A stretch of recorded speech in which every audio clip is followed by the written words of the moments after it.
Welcome everyone to the new game show, Who Wants to Play Geoparty? Down, Daniel! Turn down for what? I'm here with our first guest, Stephen Burkheiser. Welcome to the show, Stephen. Thanks, Jordan. It's a pleasure to be here. I've been dreaming about this moment since I was 7. I'm ready and ready to go. I've done all my research. I know all about what we're talking about today, and I'm confident I'm going to win it. Well, I'm glad to hear that you're confident. Let's get stuck in. Alright, so the first question is, Stephen, what are the primary rock types in the Idaho batholith and how did they form? You have multiple choices here.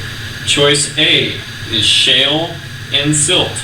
Choice B is quartz and mica. Choice C is granite and granodiorite. And choice D is pop rocks. Choose wisely. Jordan, you really hit me with those tough choices right off the bat. I think it's safe to say that pop rocks isn't the correct answer because pop rocks is a type of candy, and candies are not rocks. Schist and shale. I don't know a lot about what schist and shale is. I think schist and shale might be one of my choices. I think quartz and mica just doesn't make a lot of sense because knowing what quartz looks like, I just know that's not what the Idaho batholith really looks like. I can tell that it's not going to be quartz and mica, but the granite and granodiorite is just, it also just seems so real. I think my final answer is going to be granite and granodiorite. I say that because knowing a little bit about geology through the research I've conducted before I got on the show, I know that granite forms under the earth and it cools kind of slowly and there's some large crystals in it. My cousin keeps posting pictures of these really cool rocks that have large crystals in them. So, I'm going to go with granite and granodiorite for sure. The granite and granodiorite formed as a result of magmatic cooling underground, and was eventually uplifted by tectonic processes, giving us the Idaho batholith we see today. Alright, well Stephen, you were correct there. The answer was C, and you gave a very compelling answer, so congratulations on the first answer. Correct. Way to be. Thank you. Are you ready to resume? Yeah, I think I'll be good. Alright.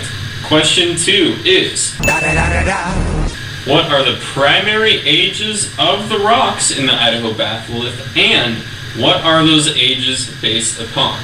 Now before you answer, we have a video hint for you, so tune into the video. What is love? Baby, don't hurt me. Don't hurt me. Alright. Yeah, Jordan, I'm feeling a lot more comfortable in saying that the age of the rocks is relative, and it's probably 110 to 45 million years old, and from the video I saw a couple things that were pretty obvious, such as cross-cutting and the law of superpositioning that gives the relative age of the rocks. So I feel comfortable in saying that, and that's my final answer. Alright, Stephen, great answer. Now moving on to the next one. What are the major structural features of the Idaho batholith? And before you answer, I will remind you, you can use the lifelines you enjoyed in Who Wants to Be a Millionaire previously. Yeah, can you just refresh me on what those are real quick? Yeah. Jordan, I'll be real with you. I don't know what the correct answer is. I've done all my research. So I think I'm going to have fun to find out this one. Alright, let's call your friend. Rick? Hey. Rick, is this you? Yeah, this is Rick. Okay, Rick, real quick, I'm currently on the hit television show, Who Wants to Play Jeopardy? You've probably heard of it, it's fantastic. Yeah, I'm watching right now. But, yeah, so the question was, what are the major structural features of the Idaho batholith? And you're the only guy I know that was in the area, so I was just hoping you could help me out. Yeah, coming from Idaho City, traveling to Boise, you can see a lot of, river valleys, and it's just really evident that there's a lot of mountainous terrain there. Alright, Rick, thanks. I'll see you in bed later. Oh. What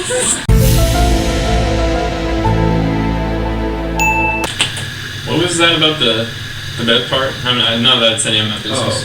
Don't worry about it, Jordan. It's 2016. It's alright to ask that kind of thing. But I just work in a mattress store. Oh, okay. Well, what's your answer? Well, you said something about there being lobes in the area, and I know that lobes come from volcanic activity and probably from the tectonic processes. There's probably some uplifting, which causes mountains. So mountains seems like a pretty good area. And I know river valleys sounds really solid as well. So I'm going to go with the tectonic feature of lobes, and then uplifting process made mountains, and then river valleys coming through the mountains. That is an excellent answer. Your mattress store employee is a good man. Let's move on to the next question.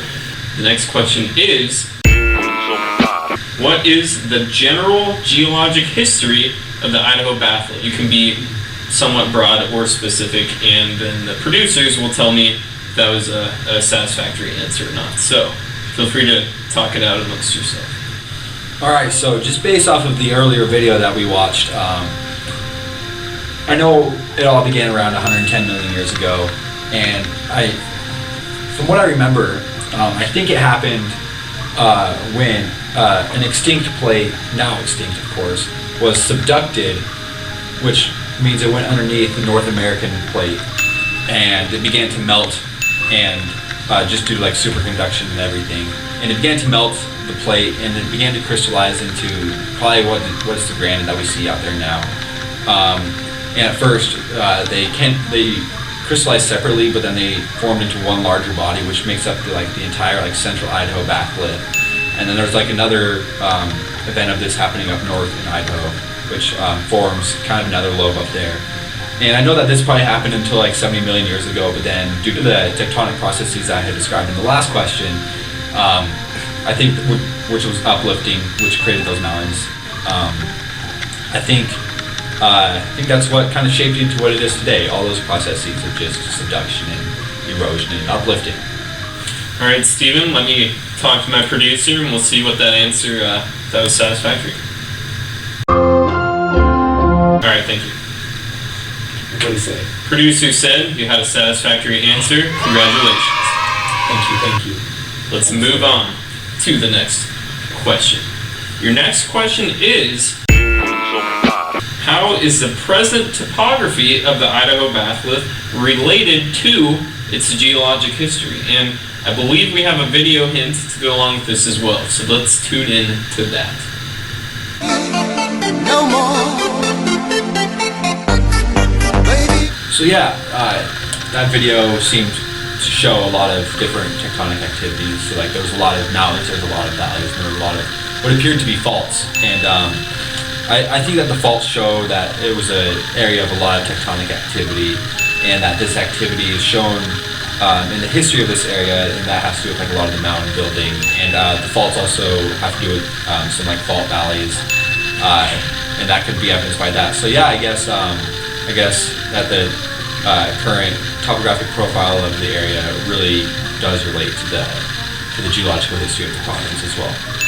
All right, Steven, you're still doing a great job. You got one more question to go, so I think your research has been very evident in your performance so far. So the very last question on this episode of Who Wants to Play Jeopardy is,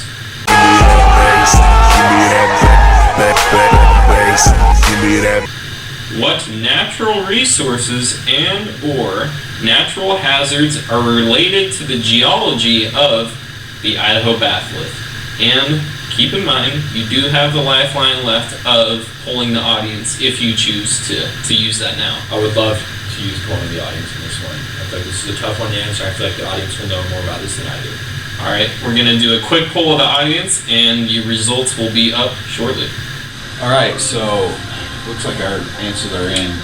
Gosh, I think the one that they chose, I'm pretty confident was trees and landslides. I think I'm gonna go for that one.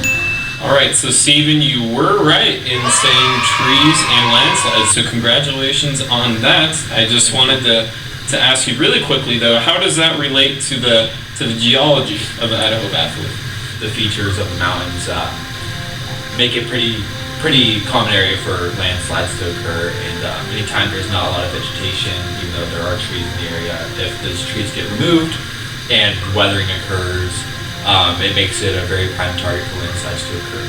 And just being in the area, there is a lot of lumber and trees to take care of as well. All right, well, that's a very satisfactory answer. And Steven, congratulations, you completed it without a single wrong answer. Way to go. It's a pleasure having you on the show, Steven. You're my hero. Thank you. All right, that was it for Who Wants to Play Jeopardy. We're going to throw up just a quick summary of all the answers, just because it's a crazy show, so you'll get a clearer picture of about the Idaho Bathlet. So pay attention to the brief summary here, and thanks for tuning in. We'll see you next time. Give me that bass, give me that bass, give me that bass, give me that bass, give me that bass, give me that bass, give me that bass, give me that bass, give me that bass, give me that bass, give me that bass.